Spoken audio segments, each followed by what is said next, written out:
하지만 크게 상관없다. Is Sweet Home another win for Korean horror? Can Korean horror even lose? Questions for later.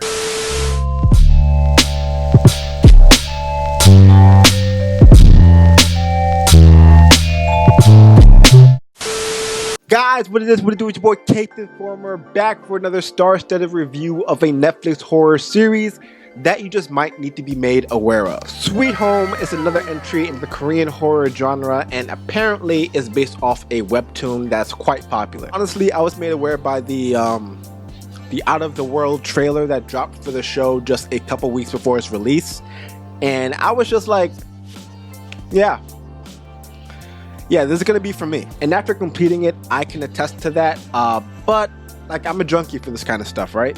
There's definitely a number of detractors I can see turning a lot of viewers off. We're gonna get into that. But before we do, please get acquainted with my like and subscribe buttons so that you may help fortify my little Informer army we got going on here. 2020 was good to us, but 2021 will definitely be even better. Anyways, as we work, Sweet Home follows Cha Hyun-soo as he moves into a rundown apartment complex called the Green Houses.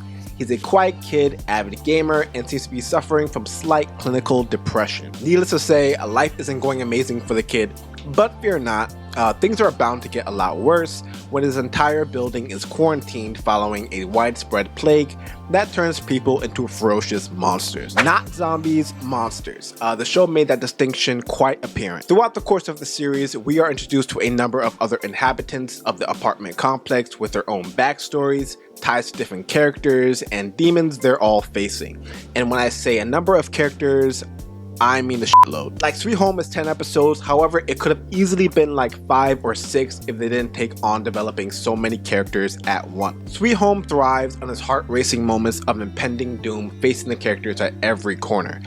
From the monsters in and around their apartment building to the inhabitants who may or may not be infected. These moments are often sidelined or diluted when we're forced to sit through another episode that focuses on yet another character's story or interaction with another character, which often makes you feel like they've all forgotten the constant state of danger they're in. And it's not like the characters aren't interesting or anything, but admittedly, not every character's story offers a great payoff at the end. I'll give the series the benefit of the doubt and assume they were trying to accurately adapt the original webtoon as closely as possible, so maybe fans of it will be more appreciative of this. Like, I can see all those characters and backstories working in a medium of a web series or a comic. However, fans of the webtoon or not, we've got to talk about the inconsistent design of the monsters in this. This is a fairly common criticism that I've seen, but super necessary, because there's a lot of CGI designs that look straight out of a new Avengers movie, and then others that look like it was torn from a PS2 cutscene. Like, I guess it wouldn't be so apparent if they were all just really bad, but they weren't. Like,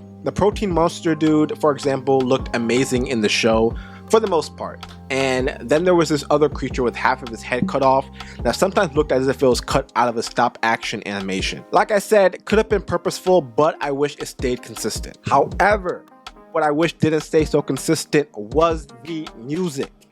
Specifically the Imagine Dragons song. The producers must have thought this song was the maybe like the first time or even the second time, I'll give it that.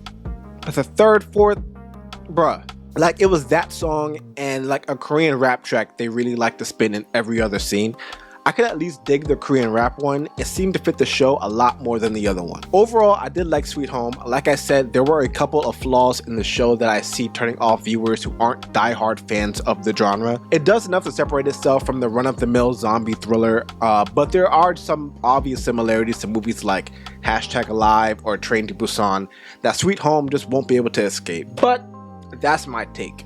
Leave me your thoughts on this series in the comments below. Don't forget to drop a like on this video, subscribe, and I'll catch you guys all in my next one.